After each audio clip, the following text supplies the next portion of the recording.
Where can I turn now? Then he got Joseph's robe, slaughtered a goat, and dipped the robe in the blood. They took the ornamented robe back to their father and said, "We found this. Examine it to see whether it is your son's robe." And he said, "Their brother." He recognized it and said, "It is my son's robe. Some ferocious animal has devoured him. Joseph has surely been torn to pieces." Then Jacob tore his clothes and put on sackcloth and mourned for his son many days. All his sons and daughters came to comfort him, but he refused to be comforted. No, he said, "In the morning will I go down into the grave to my son." So his father wept for him. Meanwhile, the Midianites sold Joseph into Egypt to Potiphar, one of Pharaoh's officials, the captain of the guard. For a few minutes, I'd like to use as a sermon topic or a teachable moment, there's a mess up in the setup. There's a mess up in the setup. If I had to put it in another way in just more common vernacular, I have one more move to make. I have one more move to make. It is commonplace now that America, and more or less Christian America, has found themselves between a rock and a hard place. It is now we see where churches are slowly coming together, yet churches are slowly falling apart. You will look on any city and any street corner and will find a church on every corner. Yet you look at the news and you see the embarrassment of Christianity, where there are many people who have claimed the banner and worn the banner of Christ and has abused the privilege of authority. Yet we find ourselves in this place between a rock and a hard spot because God is raising up a new breed of people. And because those that are God is raising up, He's raising up a new group of people, but yet because they don't practice some of the same traditions that we used to practice years ago, we're quick to label them unsaved. I mentioned a few weeks ago that a good friend that I happened to meet, Daryl Hunt, God rest his soul, who took his life, and he practiced, from what many believe, the Muslim faith. But there were a lot of Christians who thought that Daryl had more Christian in him than some people who claim to be Christians themselves. So the rock and the hard place is there is a transition of change that God is doing in the atmosphere, and if we don't slowly make that change with God, like somebody said, the worst place to be is where God is not. And many churches, the membership has dwindled down for many reasons. It could be some things that may not have gone the way that you want them to go, or it could be the way that the church is being operated now, or It could be the way that tradition has just set in and no one wants to move, but no one wants to speak up either. Y'all stay with me, I'm going somewhere. I'm trying to tell you there's a mess up in the setup. Yet, how are we to move forward between this rock and a hard place and find ourselves in the place of freedom and liberality? Well, this is where we find ourselves in this particular pericope, where Joseph is looking for his brothers. And they see Joseph coming, and they're sitting around and they're eating, and Joseph is trying to find his brothers over in Dothan. And they see Joseph coming, and they say, here comes the dreamer. Now, they didn't call him by name. They didn't even call him by relational or in a relative way. They named him by what he was, which was the dreamer. Now, if you look back a little bit further in the story, you'll see Joseph had two dreams that he revealed to his brothers first, and he revealed the other one to his parents. So hence the name came the dreamer. But now, his brothers, because Joseph was about 17 years young, now his brothers who are much older, they begin to plot and plan against the dreamer. They begin to scheme about how they can get rid of the dreamer. Or they begin to scheme on how they can take the dreamer and teach him a lesson for the dreams that God has given him. I don't know about you, but I've got some haters on my trail sometimes, and because I may share a little bit of what God has given me, they begin to plot and plan about why they're trying to keep me bound from what God is doing. I'm trying to tell you there's a mess up in the setup because you too have a dream as well. It may not necessarily be for your own particular life, but it could be for your children's life. It could be for your spouses, and you may see where your spouse is at. But somewhere along the line, there will be a hater that will come along the way and will try to advise you to get you off track for where God is trying to take you. There's a mess up in the setup. So they scheme and they plot. And here in the NIV it says they tossed Joseph in a cistern. In the King James Version, it calls it a pit. And then it goes a little bit more further in detail and it says the pit had no water in it.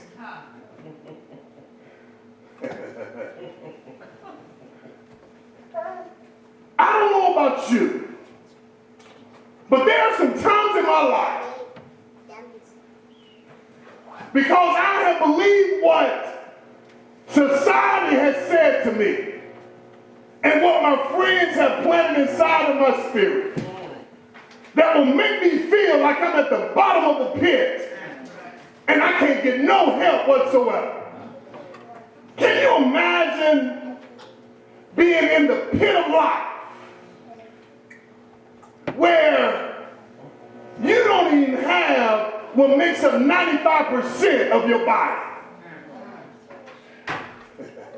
You don't even have the basic necessities of water.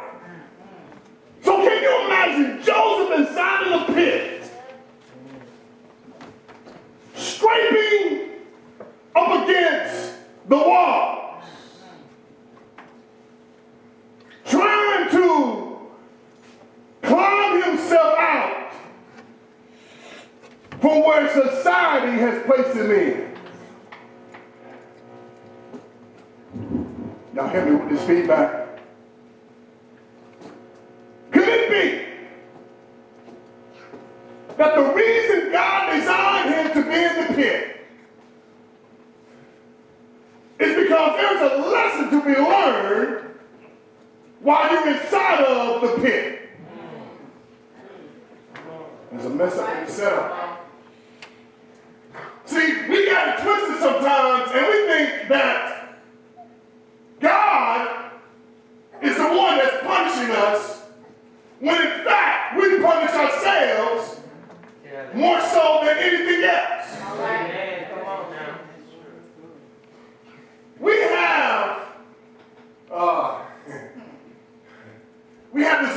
elephant mentality inside of us. And this elephant inside of us will never allow us to forget where God has brought you from. This elephant mentality will never allow you to forget how God has been so good to you. This elephant mentality will never allow you to forget what God has been so good to you and your family. But on the other side of the elephant, there is the side of guilt that sets in. There is the side of, you know, I got a little ADD now. I see everything that's moving now. There is a side of you that you can't forgive yourself off of what you've done, yet God has already forgiven you. Now it's easy to forgive. Let me rephrase that. It's easy to remember all the good stuff that you've done, but it's hard to forget all the bad stuff that you've done. Like I'm preaching to myself this morning. Amen. Because truth be told, ain't none of us perfect. We all got our own crosses to bear. Your sin may not be my sin, and my sin may not be your sin, but we all living in sin.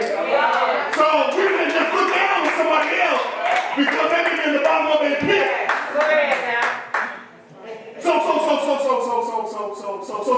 there is that pit place in life where we place ourselves at, yet we blame it on the Lord. Okay, move on. It's going to get real tight again real quick. So here it is. Joseph inside the pit. He has scraping for survival. Why? And I don't know about you, but I've been into some places where I didn't know my way out, and I didn't know how I was going to get out. And I was trying to survive on everything inside that I can pick up on. And yeah, I may not be physically inside of a dark hole, but my mental capacity allowed me to go to that place where I didn't want to be bothered with nobody. I didn't want to hear nobody's excuses. I didn't want to talk to nobody. I just wanted to get by myself, wallow in my own set of pity, and live in my own little pity party. The devil is a liar. God didn't call you to your own pity party. He called you to be more than conquerors, because you are above and not beneath, and you are the head and not the tail. Preach over the hill. Okay, but here's the thing. His brothers who set him up and threw him in the pit was because of, now they go like this, was because of the arrogance of Joseph. Because here's the thing. God never told him to reveal the dream. I better read your story. He gave him the dream. Joseph took it and shared the dream prematurely. There are some things that God has showed you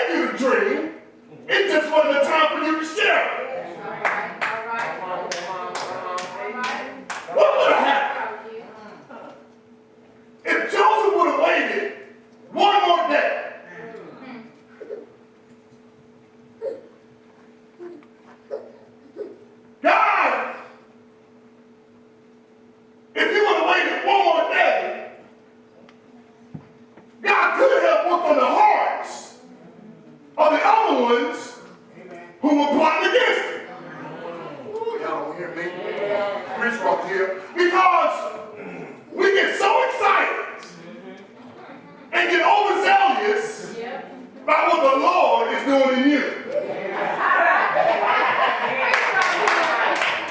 But we can't get excited and overzealous about what God has to do with somebody else based on what he's already revealed to you. Come on here, let's preach over here. Because if he would have, just wait. What was that? 24 hours. God could have slowly navigated and softened up the hardened hearts and said to them, yes, you are the oldest, but my word still has to reign true. The last shall become first, and the first shall become last. So he would have waited 24 hours. That's 24. He wasn't asking him to wait 3 days. He wasn't asking him to wait another week. But just imagine if you would have waited 24 hours before you cuss that person out.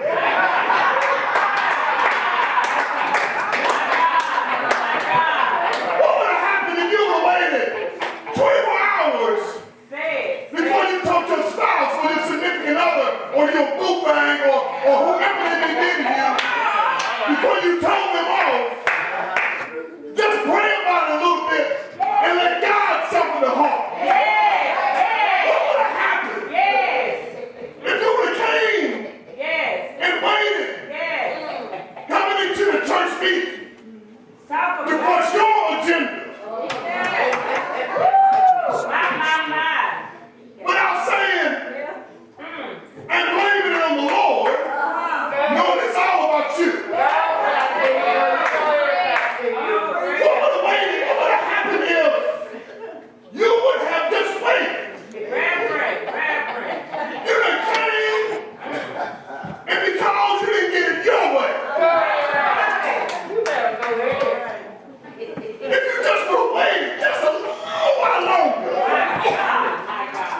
God could have worked some things out on your behalf, which could have saved you a headache and a hard time of life. Now, I'm not here to dispute whether Joseph deserved to go in the pit. I'm not here to dispute if his brothers wanted initially for him to go into the pit. I'm just here to drop this simple psychological conversation that sometimes we got to wait instead of moving when we want to move and allow God to move when God wants you to move. He may have given you something, that don't mean that you have to move on. Because everything has a season. And in the season is everything. That's right. Wait on him. And I ain't got all my intro yet.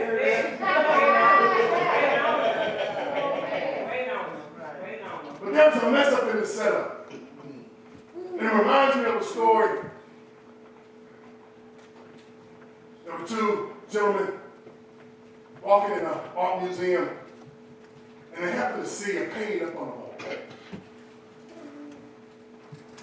And in the painting, it is depicted as Satan on one end and a little boy on the other end. And they're playing chips. And the painting is called Checkmate. And the painting is called Checkmate because the devil has pinned the little boy to his last move. And that's where the painting stops. It doesn't show the other move of what is going to take place. But here it is. I think it was the little chess boy, what's his name, Bobby Fischer. They happen to be looking at the painting, and for those of you who don't know who Bobby Fischer is, he is considered one of the greatest chess masters in the world. So they're looking at this painting, and the way the story is told, he took a mental picture of the painting because he is a chess master. It's kind of like me going to listen to a sermon. I don't have to write down everything. I put it in my spiritual DNA. So he put it in his mental capacity, and Bobby Fischer went home, and the picture that was painted, he actually put it on to his own chessboard, and he studied it for some 6 hours. And it said that when he looked at the painting for some 6 hours, and then it was on his own chessboard, he's looked down and he says, oh, wait a minute. He doesn't have checkmate, there's one more move. All I'm trying to say is this, y'all.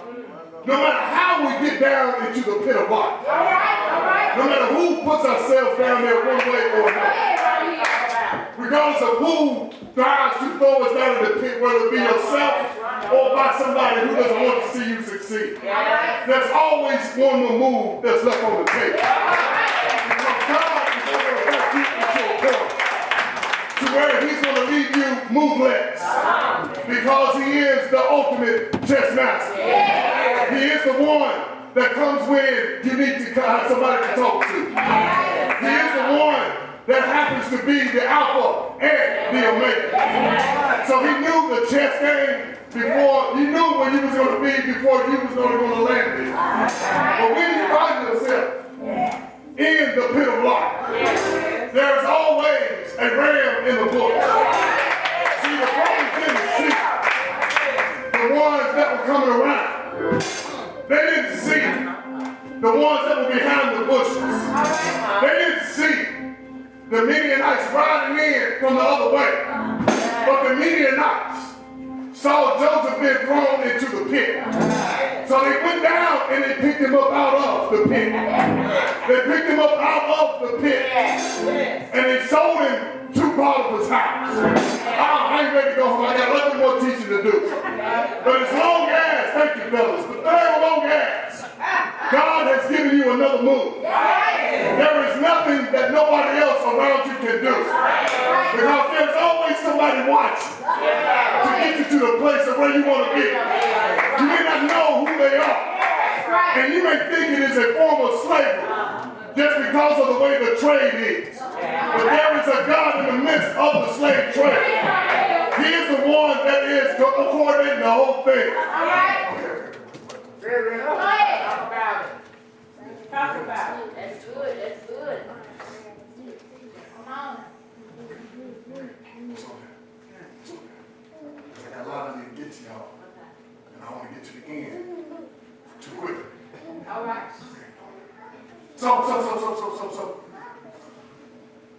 was ready to amp up too. But I need to get this word in.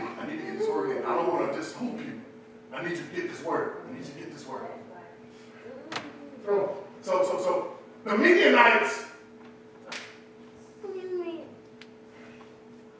are sitting back and they see everything that takes place. Now you got to use your baptized imagination. Not your Baptist, not your Methodist, but your baptized imagination. Because how did they know he was in the pit if they didn't see him? That's right. They didn't have cell phones. They couldn't Facebook or tweet somebody and say, or Snapchat a picture of Joseph in the pit and put it out there for social media to see it. So they have to be somewhere in close proximity. What I'm trying to say is this. Regardless of where you are in life, and it can be the lowest point that you feel that you are in life, there has to be somebody, there will be somebody else that has experienced some of the same things that you've experienced. And will come to your rescue. But because it won't come erect in the way that you wanted to come, you slowly turn it away. So now get it on the way home. We got hot dogs and hamburgers to eat. So,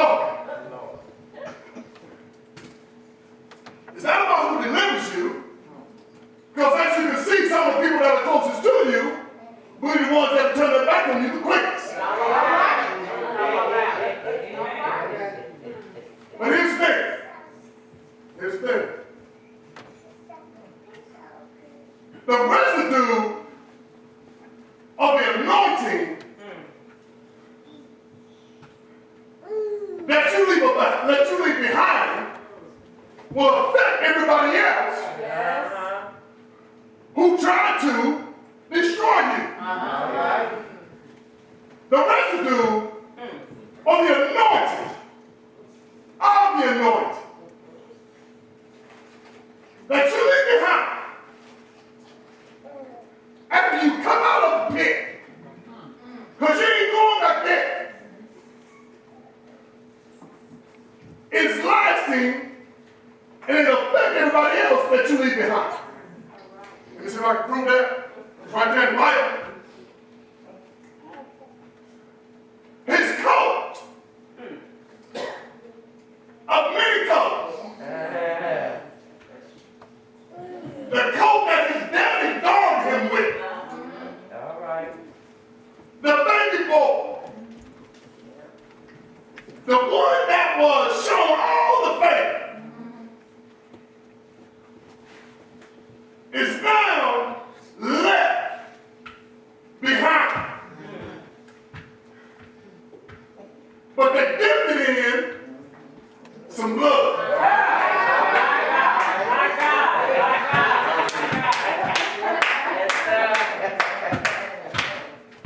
I don't care how far you get and how far you move and how bad it seems, the residue of your anointing always has to be dipped in the blood.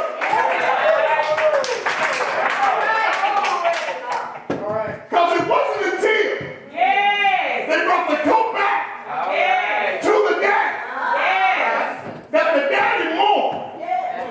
And when the daddy mourned, the brothers and the sisters mourned too. That's right. Talk about it. You can't get so far gone, and it may be nothing physical, just your spiritual residue of your anointing that you left behind will leave a lasting effect because you've been dipped in the blood. I know I'm teaching good now. Because it wasn't nothing but the blood that covered me. It was nothing but the blood that makes me white as snow. It was nothing but the blood that protected me. It was nothing but the blood that helped me along the way. It was nothing but the blood that moved me. It was nothing but the blood that helps me. And I can't help myself. It was nothing but the blood. And that was the first part. That reminded of a movie I saw. And the movie was called The Green Mile. And it was a name. It was a boy, a man. But his name was John Coffey. He was falsely accused of murdering two little girls. But all he did was have the anointing. All he did was do what God told him to do. There are some certain portions in his life that we need to confine in his own pit of life, where he finds himself moving and touching everybody. First person he touches is Paul. Paul has a bladder condition. The bladder condition is gone by the touch of the anointing. It's then he moves and he takes it, he heals this little mouse that had been dead. Then he called the mouse Mr. Jingles. Mr. Jingles was flat on his back. Mr. Jingles had taken his last breath, but it was nothing but the residue of the anointing that he poured into Mr. Jingles. Mr. Jingles was running around like little rats and mouse do, but it was a pet. But then he went and he healed the lady